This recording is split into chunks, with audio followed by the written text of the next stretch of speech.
Hyderabad Rangareddy Mahabub Nagar graduate MLC ఎన్నికపై BRS లో అప్పుడే కసరత్తు మొదలైందా? సిట్టింగ్ సీటును ఎలాగైనా నిలబెట్టుకోవాలన్న పట్టుదలతో ఉన్న గులాబీ పార్టీ ఈసారి బీసీ కార్డును తెరపైకి తీసుకొచ్చే ఆలోచనలో ఉందా అంటే అవుననే టాక్ వినిపిస్తోంది. సీఎం రేవంత్ రెడ్డి ఇలాఖాలో తమ సిట్టింగ్ స్థానంలో మళ్లీ గెలిచి తీరాలని కారు పార్టీ వ్యూహాలు రచిస్తోంది. ఇప్పటికే ఎమ్మెల్సీ టికెట్ కోసం పలువురు నేతలు ప్రయత్నాలు మొదలు పెట్టగా బలమైన అభ్యర్థి కోసం గులాబీ అధిష్టానం కసరత్తు చేస్తున్నట్టు టాక్.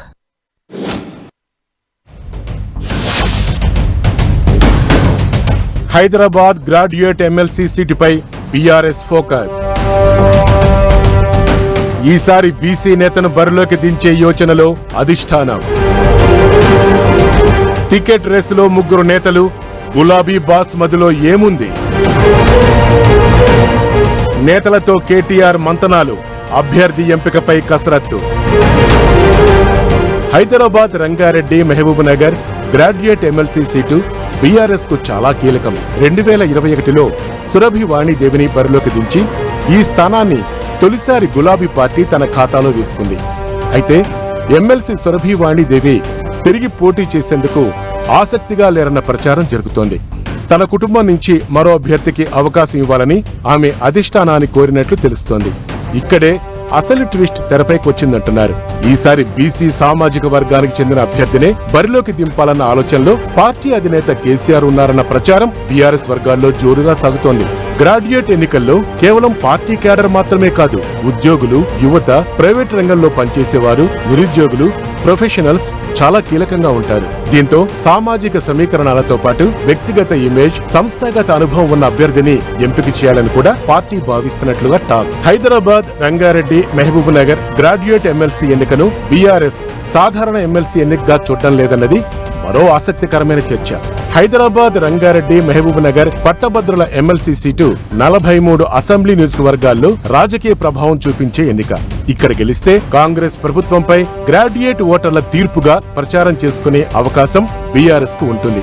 అదే సమయంలో సీఎం రేవంత్ రెడ్డి రాజకీయంగా బలంగా ఉన్న ప్రాంతంలో గెలుపు గనక సాధిస్తే కాంగ్రెస్ క్యాడర్ లో జోష్ పెరిగే ఛాన్స్ ఉంది. అందుకే ఈ ఒక్క ఎమ్మెల్సీ సీటును గెలవడం ద్వారా క్యాడర్ లో కొత్త ఉత్సాహం నింపడంతో పాటు 2028 అసెంబ్లీ ఎన్నికలకు ముందే పార్టీకి పొలిటికల్ బూస్టప్ తీసుకురావాలి అన్నది గులాబీ పార్టీ వ్యూహంగా కనిపిస్తోంది.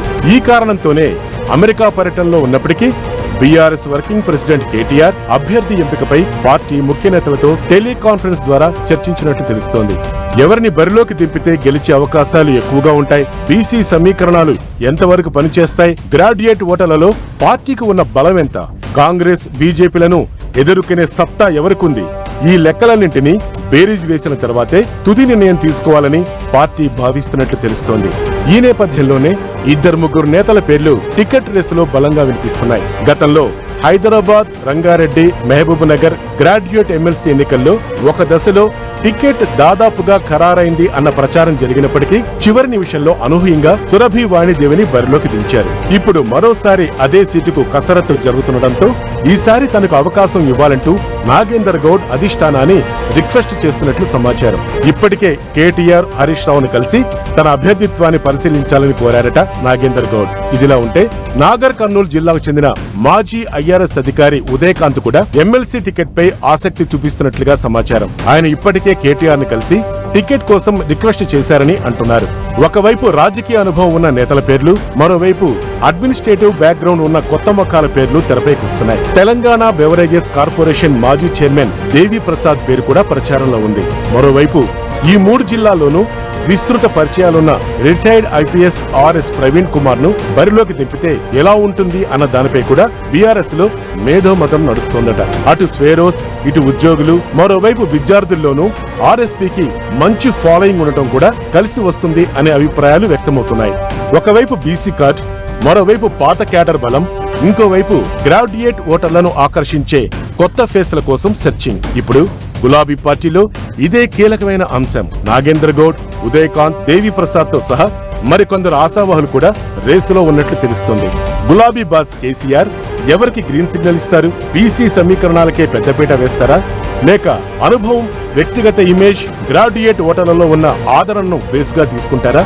ఇప్పుడు ఇదే సర్వత్రా చాలా ఇంట్రెస్టింగ్ గా మారింది.